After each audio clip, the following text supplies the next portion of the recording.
and see. Oh, almost forgot. Low income house home energy assistant. Anybody know about that? That's available too. So if you got issues with air conditioning, need help with that, staying cool, because no one should be too hot and be this hot in their home. I grew up in a hot house in the summertime, which is a sauna. If you want tropical lifestyle, come to my house back in the past. That's how it was. You want a refrigerator, air conditioning house, you got to come in the wintertime to see that. And there it is. There it is. Okay, I'm going to press this button here.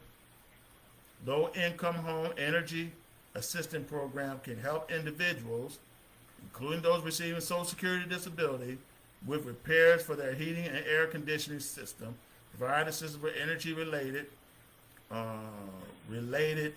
home repair, which can include replacement. Okay, include replacement.